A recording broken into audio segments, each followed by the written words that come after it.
Okay, well, why don't we get started here? Let's just talk a little bit about what we're doing this afternoon and then kind of looking forward.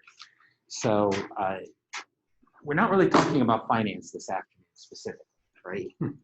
I want to kind of review some econometrics and some regression analysis. You're going to need to do this for homework number 3. Did I send you homework number 3 yesterday? I can't remember. I'll send it again. But yes, this is due next Tuesday. Okay, so you have a little bit of time to work on this. But yes, basically, because this is a quantitative reasoning class, this is an opportunity to do a little bit of data analysis. And what I'm really asking you to do is look at the relationship between the data, the variable you're following, and GDP, right? So you're going to have to get some GDP data for the United States, and then I want you to do some regression analysis, and then do some critical thinking about what your results are, all right? And so really the purpose of today's lecture is to kind of give you some background, right? Kind of remind you of some things you should be thinking about, and to kind of really prepare you to do that homework. So you have a few days to work on this, right? You basically have weekend to work on it. So, so that should be a good thing. So we'll do that. That's what we're going to do this afternoon. Tomorrow morning, we're going to talk about chapter 13, right, which is on the Fed. So we're kind of making a move to the third part of this class, which is talking about central banking, monetary policy, how that impacts financial markets, et cetera. So we will do that. It seems like we've been working very hard. So my plan is we're only going to have class tomorrow morning, right? So we can get an early start on the weekend, right? So we'll finish up what we can on tomorrow morning, and if there's more in chapter 13 that we don't get to, we'll do it on Monday. Okay, so you have that to look forward to, right?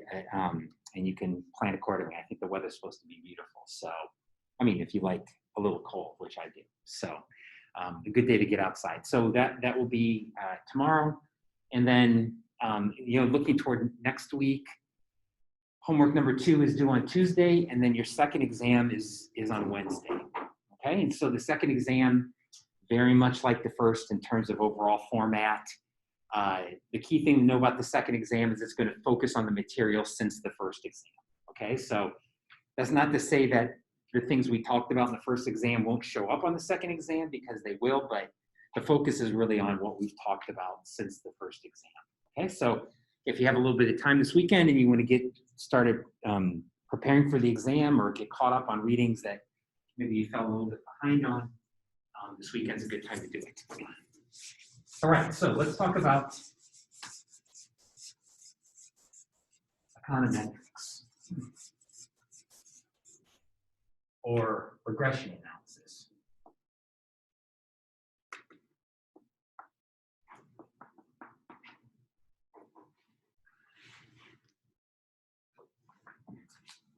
Sometimes you hear me use the word econometrics.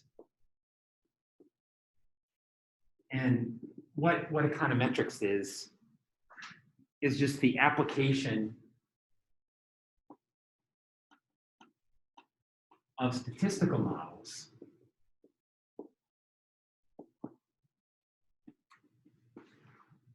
to economic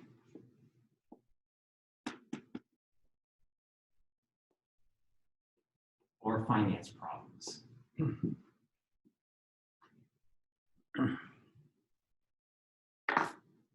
Okay. What is a typical econometric model, when I say econometric model or statistical model, look like?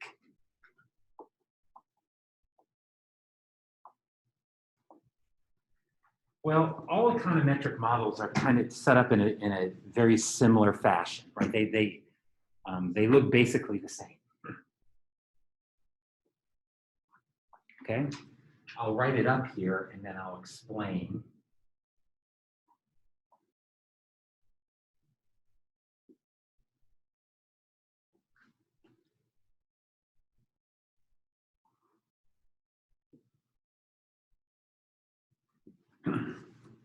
What each of these things mean.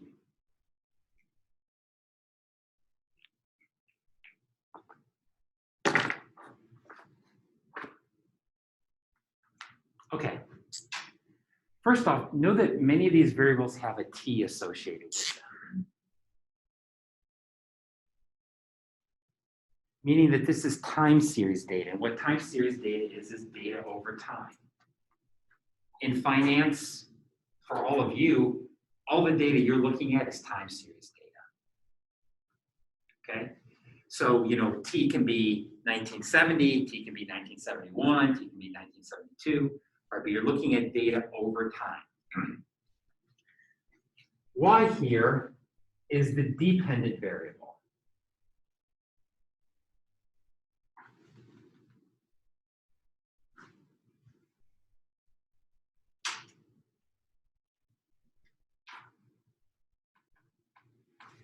The dependent variable is really what you're trying to explain.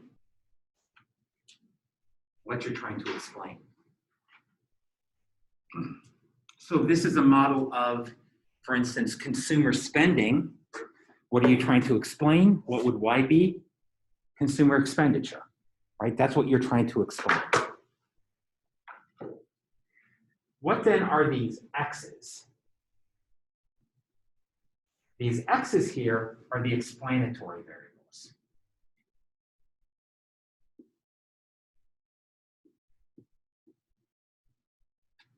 Right? The X's are the explanatory variables. They're the things that you think explains consumer spending. Okay? So if our dependent variable is consumer spending, what would be some good explanatory variables? What are some things you think might impact consumer spending? Fiscal policy. Possibly fiscal policy, wealth, inflation, right? Consumer confidence, unemployment rates, right? I mean, there's a potential lot of explanatory variables for something like that. In economics, that typically is true, right? There's a lot of things that you have to see if they're potentially explanatory variables. What are these betas then, B's? The alpha and the betas, right? These are the regression coefficients.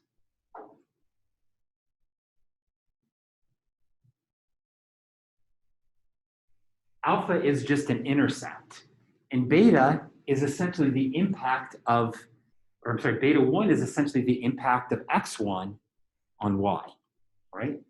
So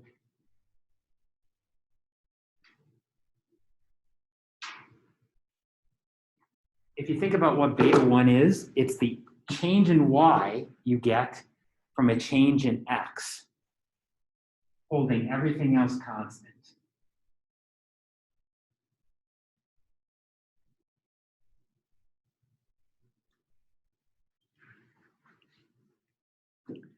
Holding everything else constant, okay? So everything else holding constant, how much does y change when x1 changes?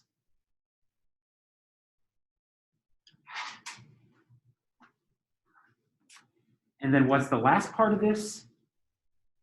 U, which is the error.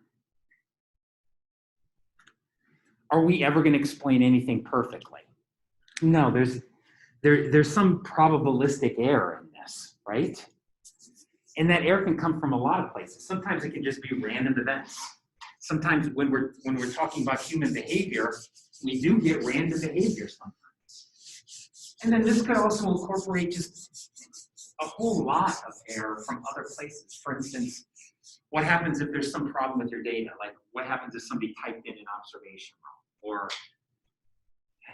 there's some explanatory variable that you didn't put in your model.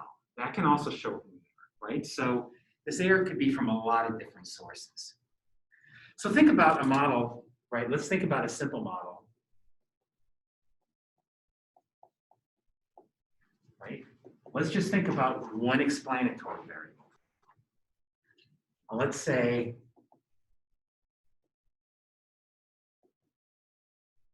your dependent variable is consumer spending.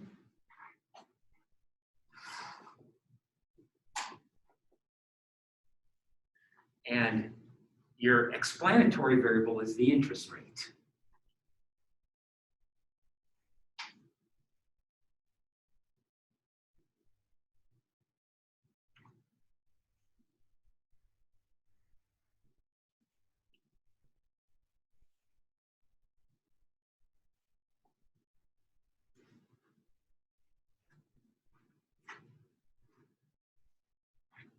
okay? And let's say that we get it for over time, we get kind of like this pattern, right? If we look at over time, in different periods of time, this could be 1980, 1981, 1982, we see different combinations of the interest rate in consumer spending.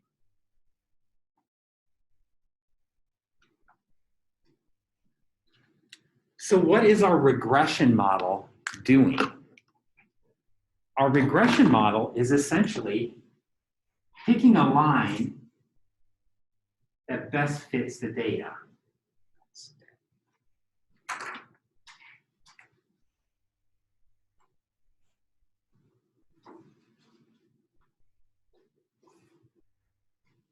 Right?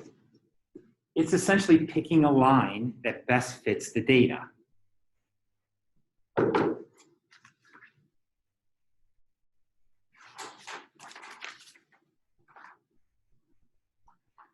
Where what's the slope of this line?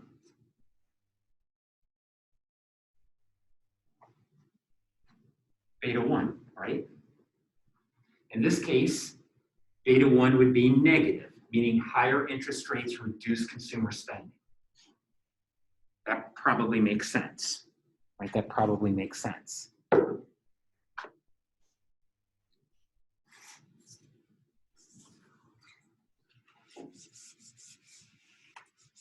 So this is what our econometric model is assuming, that there's some relationship here between interest rates and consumer spending, and there's a true relationship here. Where's the error in our model? Well, the error is all these little mistakes, right? Some of the errors are big, some of the errors are small, but these are all the errors. Right? These are all the errors. The unexplained variation that is unexplained by our model.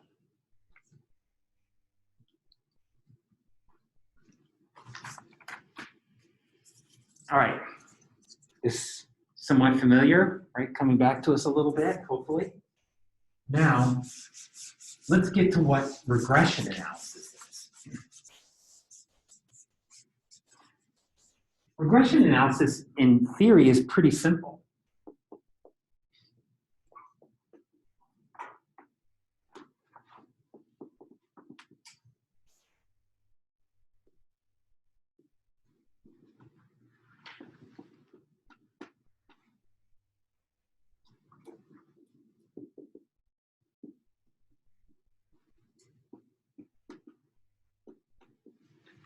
What are the best estimates of alpha and beta? That's really what regression analysis is trying to do.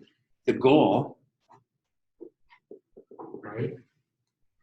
The goal here is what are the best estimates of alpha beta that we can get? And we're going to call those estimates alpha hat and beta hat. So the hat here represents the estimates of the true values.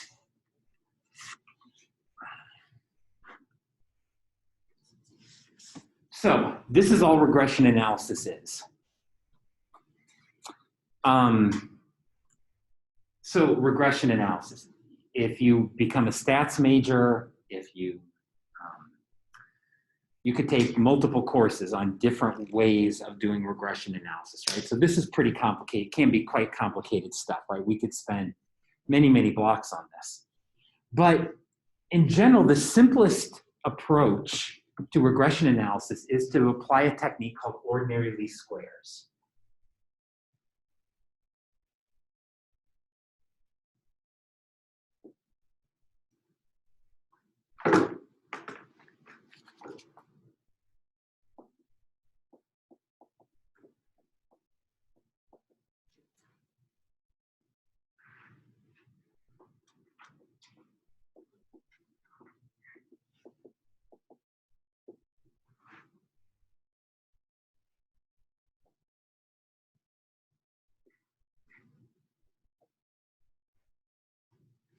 And all ordinary least squares is it's a technique that chooses the alpha hat and the beta hat to minimize the sum of the squared errors.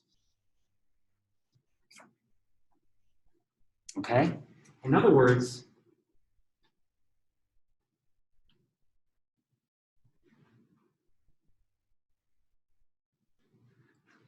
what it's trying to do is this. Trying to minimize the sum of the errors. Okay? Or another way you can write this using summation notation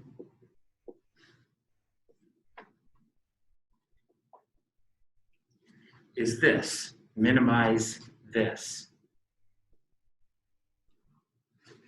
You're just trying to minimize the errors.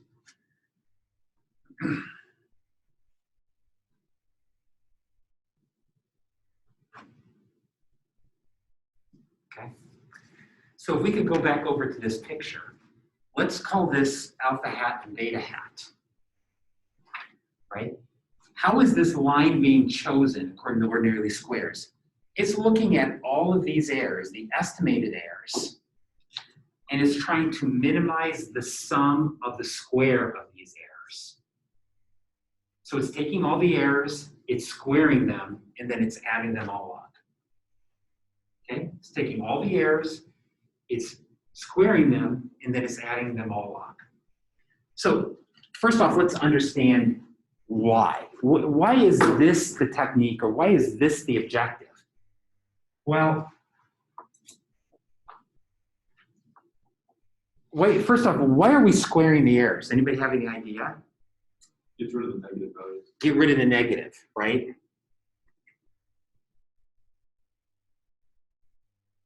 We don't want positive errors that cancel out negative errors, right? So that it looks like there's no error. So by squaring it, we make everything positive. There's something else, though, that's achieved here. What happens when you square the errors? Which are getting weighted more heavily, big errors or small errors? Big errors. So it weighs big errors more.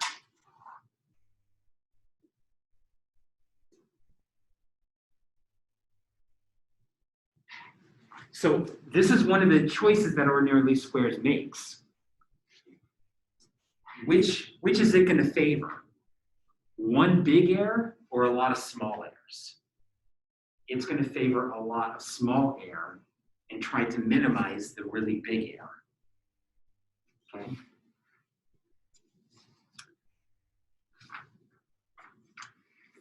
So you guys, you might see this, and for those of you who've taken calculus or probably even pre-calculus, you'll see that this is just a calculus problem, right? I mean, this is just a calculus problem. So what you're really doing here is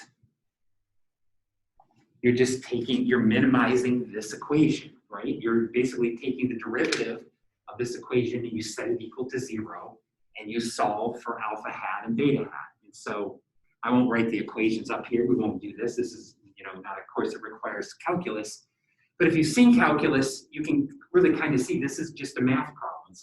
It's a relatively straightforward math problem, right?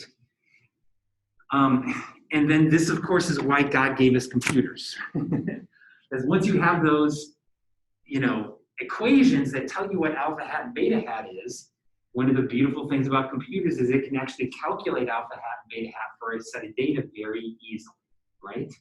So to some extent, I recognize that for most people, conducting regression analysis is kind of a black box. And it will be for you too. Because what you're going to do when you do this is you're going to put your data in Excel, and you go up in Excel, and you can just hit regression analysis, and you tell it what the dependent variable is, and you tell it what the explanatory variable is, and you hit a button, and boop, it will just tell you what alpha hat and beta hat are, right? And so it's kind of like magical. Okay, great. But you got to know what that really is, right? You got to really know what's going on. And so this is what the program is actually doing, right? It's applying ordinary least squares, and it's basically trying to minimize the sum of squared errors.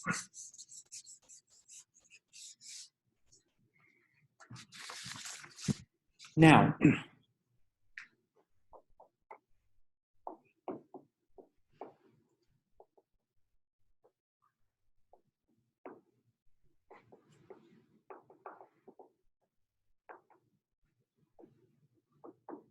does ordinary least squares always give us the best estimates?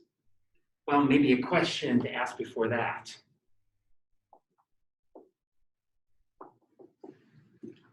What do we mean by best?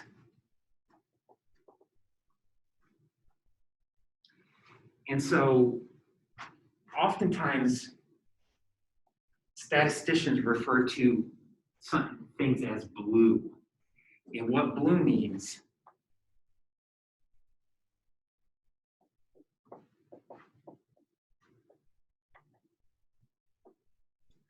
it's the best linear unbiased estimator.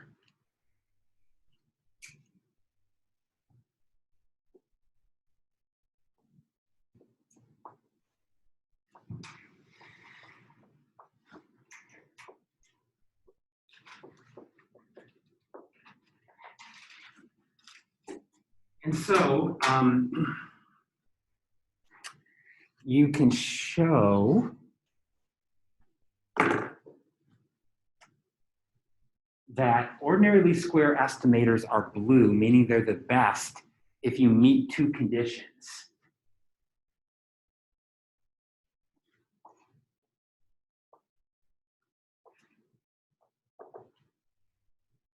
If two conditions are met, they're blue. And by the way, this is a bit simplified. There's really kind of more conditions, but for practical purposes, there's two conditions, right?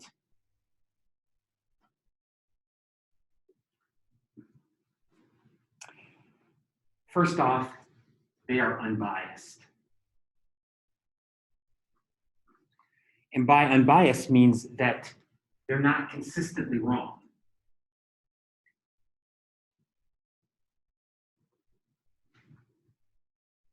If they're wrong, they're only wrong randomly. So the way we say this is that what's the expected value of beta hat? It's beta, right? In other words, on average, our estimators are right. So if you can show this, and there's ways to go about showing this, but if you can show this, then you met one of the conditions of these ordinary least squares estimators being the best.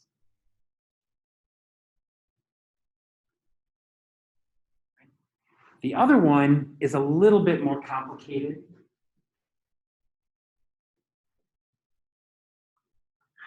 But we call this efficient.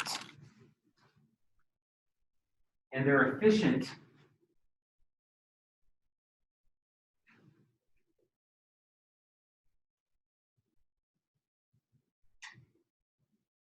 when the variance of beta hat is as small as possible.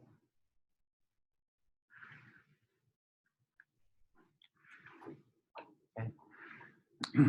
What are we saying here? Well, think about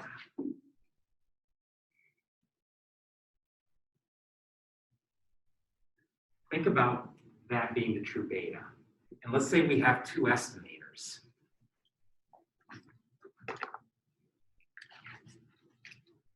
One estimator looks like this, right? And another estimator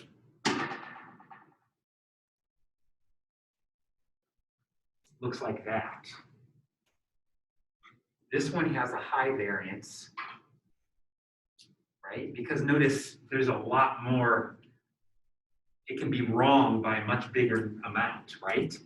And this one has a low variance.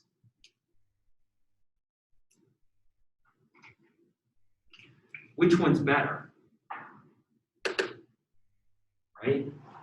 So that's all this is saying, that we want to have the variance of our estimators be as small as possible.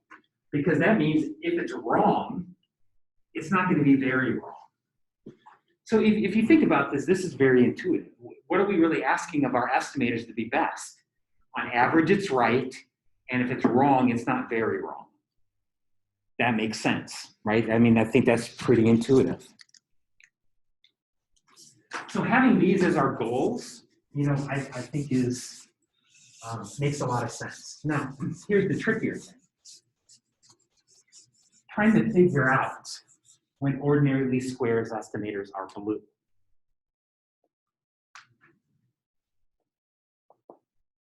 And so let's talk about this a little bit. What are some of the problems?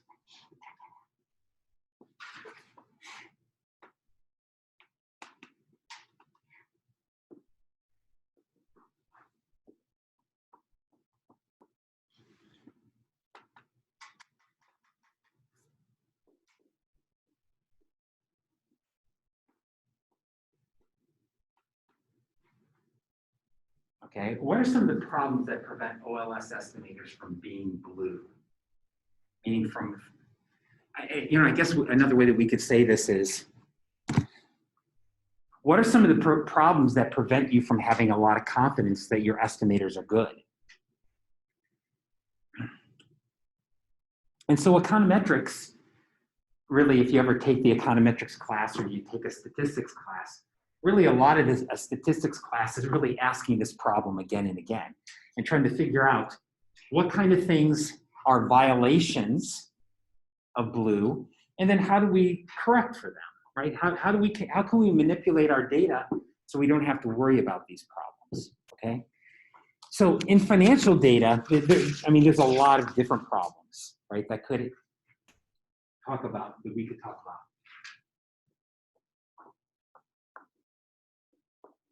But given that we're talking about financial data, there are really three that you should be aware of.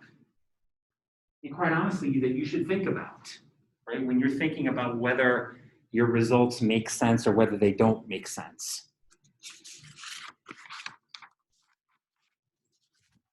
The first one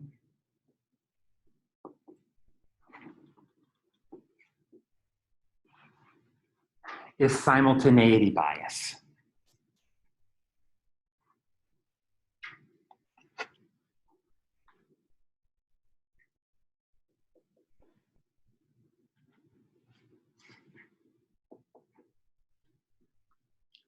And simultaneity bias exists when X causes Y, but Y causes X.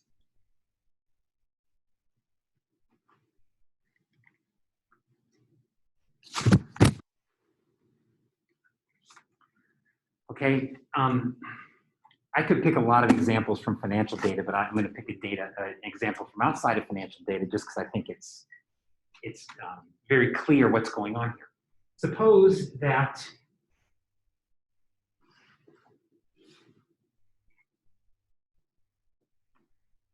I'm interested, does the number of guns that people hold impact crime?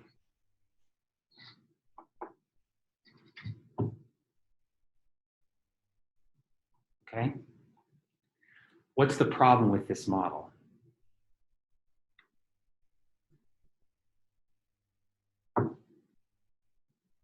Is it possible that the number of guns impacts the crime rate? It's possible. Is it possible that the crime rate impacts the number of guns that people have?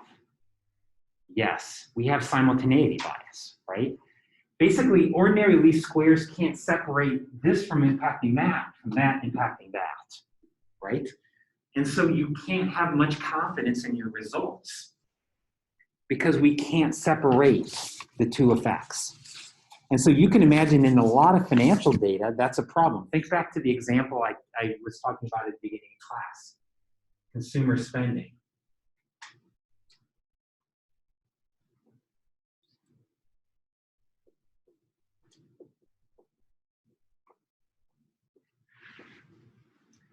Is it possible the interest rate impacts consumer spending? Sure. Is it possible that consumer spending could impact interest rates? Sure. We got a problem. All right, we got a problem.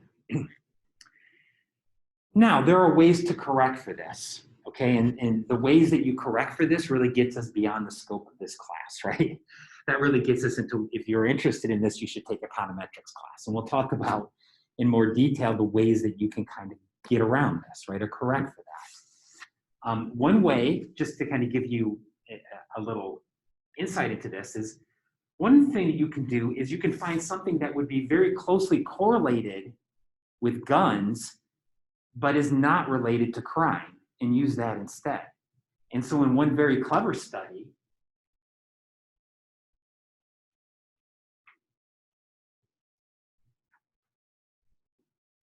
they used gun magazine sales, not the magazines you put in guns, but the magazines you read, right? Like Guns and Ammo and things like that. And the argument here is, are gun magazine sales associated with people having more guns? Yes, right? People who have guns also are more likely to read gun magazines, right? But do gun magazine sales cause crime? No, and crime should not impact gun magazine sales either. So they use this as a proxy. And what did they find? Any guesses? Is this greater than or equal to 0?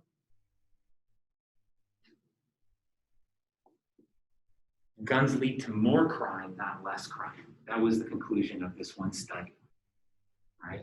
So guns do not have a deterrent effect on crime.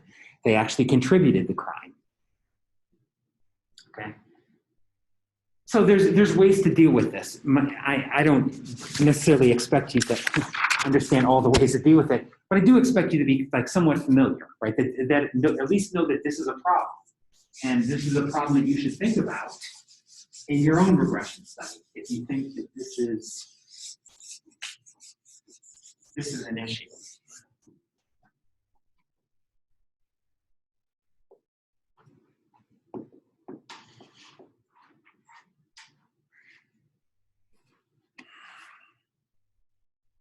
Okay, trends in data.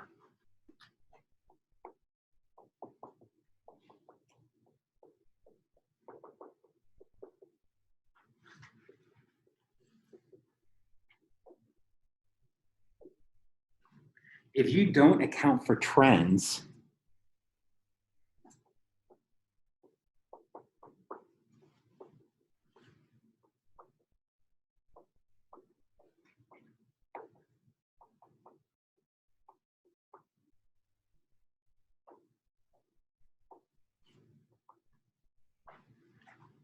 ordinary least squares will make the correlations look much larger than they are.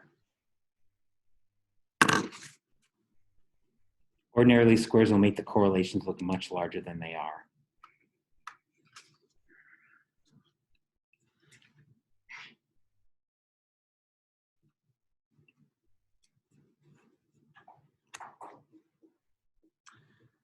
This is often what's called spurious correlation.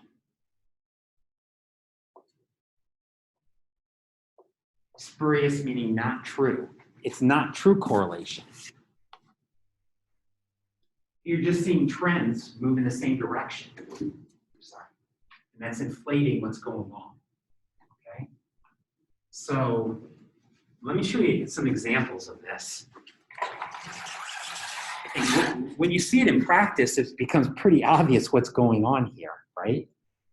So this is actually a website that collects spurious correlations. So some of these are pretty hilarious.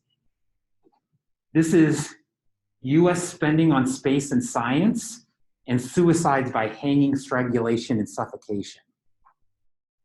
Look how closely those things are related. What happens if you do an econometric model? Are you going to find correlation there? Sure, but what's the problem? They're not related, right? Common sense tells us they're not related. What's happening is they both have trend, right? And that trend makes it look like they're related. Number of people who drown by falling into a pool correlating with Nicolas Cage films, right? We see, once again, this really high correlation in part because of trend. Per capita consumption of cheese and the number of people who died by becoming tangled in their bed sheets. You know, if you go to this thing, you can just kind of keep on doing this. The divorce rate in Maine with per capita consumption of margarine, right? And so what this guy has done is he's basically just got a whole bunch of data And if you look around enough, you find these correlations because of trend, but they're not real correlation, right? Because there's no real theory why these things should be related, right? You're not thinking about trend, right? You're not thinking about trend. And so that's why you have to think about, to really be worried about trend in your financial data, right? Because specifically in the problems or the homework that you have to do, what do we know about GDP? It goes up over time. What's true about a number of years' data? It goes up over time, okay? So that's a problem, because if you don't account for trend, you're much more likely to find some sort of correlation when there's not.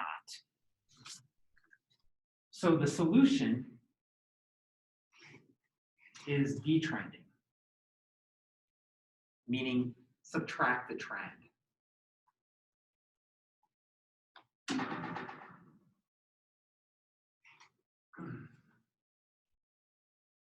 There's many different ways you can do this, okay? So in practice, detrending can be fairly technical, but let me just tell you about one way to do this.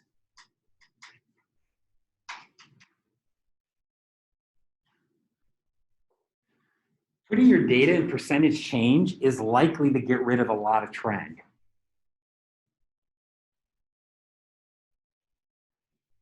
So putting your data in percentage changes or changes, sometimes you can do change. But usually we prefer in economics to do percentage changes because it's just a little bit more intuitive. But this is often a good way to correct for trend in your data. Okay? Not a perfect, not the best way, quite honestly, but it is one simple way, right? And so you might want to consider this when you do your results, right? Is, do I want to look at my data in levels, or do I want to put it in percentage changes and maybe not have to worry so much about spurious correlation, right? So that's going to be something that you're going to want to think about.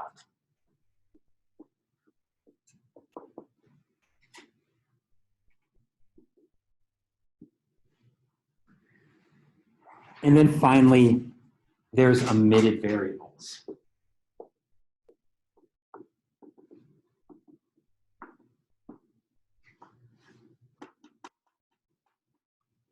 Are we missing important explanatory variables?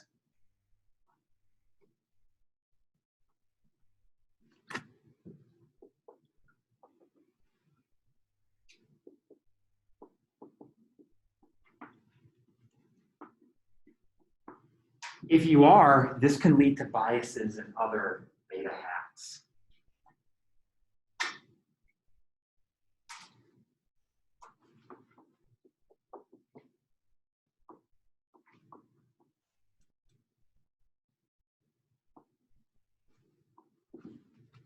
An example of this, I saw this in the news not too long ago. Hot dogs cause cancer. And if you actually look at the study,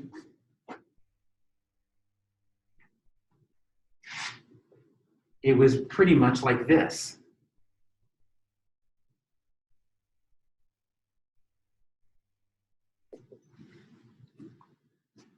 Cancer rates and hot dog consumption. Okay? And what did they find? They find that this is greater than 0, so there you go. It must be that hot dogs cause cancer. Okay? This is what's known as crap research. Okay? Because are there other things that impact cancer? Yes, and could some of those be associated with how many hot dogs you eat? Of course. There's omitted variables here, right? So we can imagine what's true about people who eat more hot dogs. They're probably lower income, they probably live near high power electric lines, they probably don't take care of themselves as much. We know all this, right? We know that there's a lot that being poor by itself impacts your income, right? So there's a lot of things here that are omitted. And when we omit them, we might find correlation here, but that doesn't really mean that that's what's going on, right? You're really just not thinking very clearly about what's happening. It's kind of like saying, whoa, being in the NBA really makes you tall. Well, no, you're really not thinking carefully about what's going on. And that's, so this is really in any econometric study, this always becomes the big question. Do you have the right model?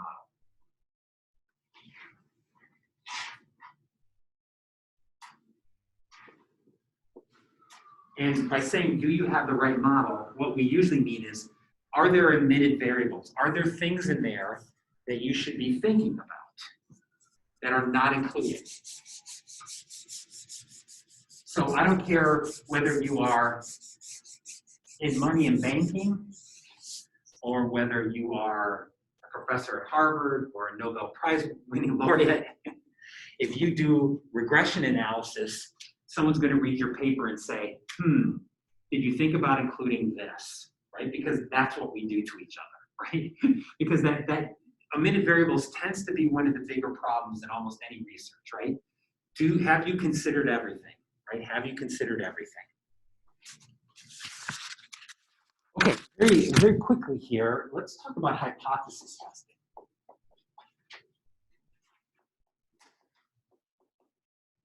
So now you've run your model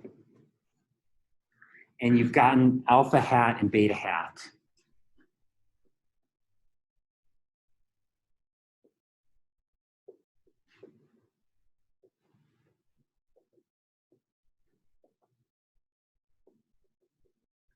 What can you say about them?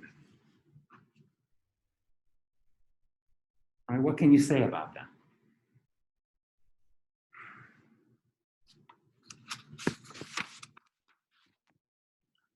This is where hypothesis testing comes in, right? What can we say about our results? Are our results strong or are they weak, right? This is, and hypothesis testing basically means applying statistical models, right? And once again, thinking about probability. One thing you can look at is R squared, okay? Anybody remember what R squared is? From stats? What's R squared?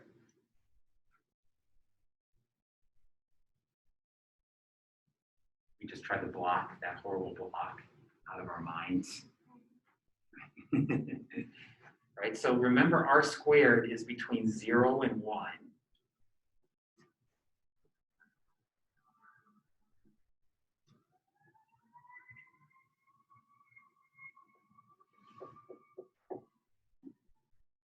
And it's just the percent of variation in Y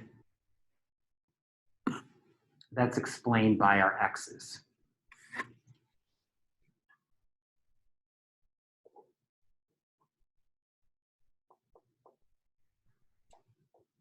So when R squared goes closer to 1, that really means your model is stronger.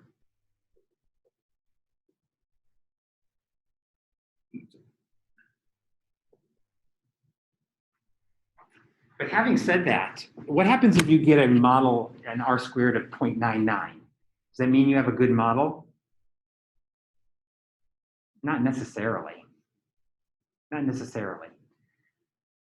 For the same reason, what happens if you get an R squared of 0.3? Is that a bad model? Not necessarily, right? It just depends. It just depends. And that's one of the reasons why, to be honest with you, people in finance and people in economics, we don't really like R squared. We don't really use it. Because R squared gives you some sense of certainty that's not there, right? And so I have to say that, the weaker the analysis, the more that people use R squared, quite honestly, right? Because we don't really have any good idea how high R squared has to be to have a good model. So for some models in economics, like in time series, you tend to just naturally get higher R squareds because of the data. So the fact you have higher R squareds doesn't necessarily mean the models are better. Likewise, there's some models in economics that have low R squared, for instance, wage equations, trying to figure out why somebody's wage is what it is based on their individual characteristics. What you tend to find is that R squareds are pretty low because there's just a lot of randomness in wages. So, you know, I mentioned this because people report this, people talk about it, but it's not really something you want to spend a lot of time on because I just don't think it doesn't really tell us very much. Much more useful is a t-statistic, which hopefully you all remember. Remember the t-statistic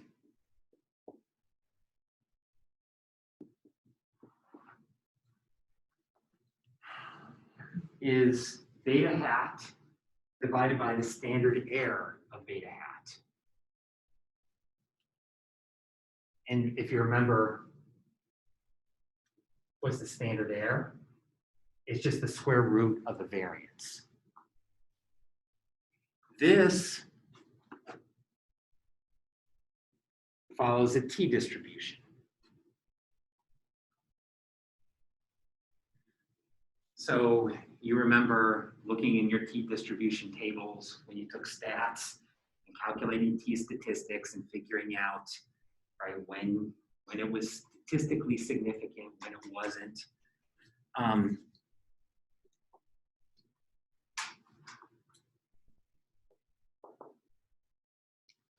I'm not going to ask you to go pull out your old stats book and look in the tables, the t-distribution tables. I'll just tell you that there's a rule of thumb that's very easy to memorize, and it's very useful, and it just simply says,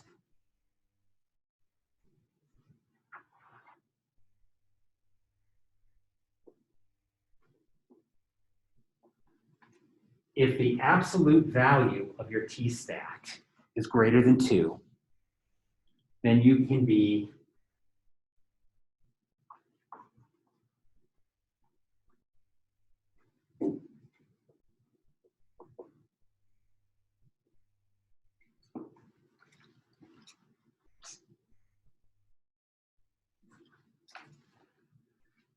you can be 95% confident that beta does not equal 0. In other words, that it is statistically significant. Right? It's statistically significant.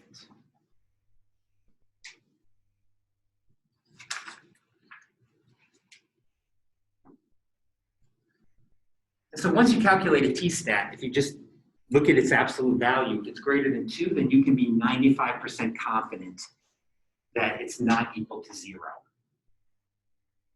And so that's what we refer to as statistically significant. It's having a statistical impact in your model. Now, I emphasize statistical because that doesn't mean it's economically significant or financially significant. You can still have a coefficient that's really not that important. It can be statistically important, but in terms of quantitative size, it's still really small. And so, you know, one of the things that economists typically look at is we don't just look at statistical significance. We also tend to look at economic significance, meaning is the effect large, right? Is the effect large, or is the effect so small that we can kind of ignore it? Related to t-stats is p-values.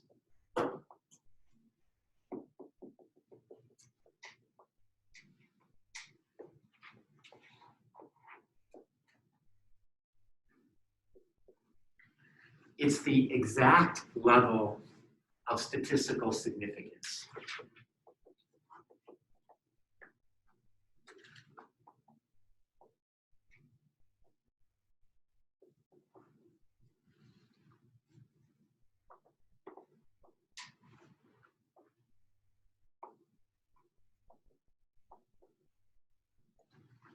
Right? And so this is the phrase you should keep in your mind. You can be 1 minus the p-value % sure that beta hat's not equal to 0. This is more exact. This is a rule of thumb, right? But this gives you the exact level of significance. So you have a p-value of 0.03. What does that mean? 97% confident. 97% confident that beta hat's not equal to 0. 97% confidence of statistical significance.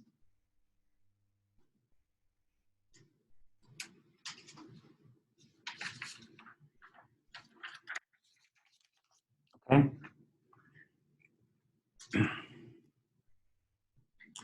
And of course, if you take econometrics or if you take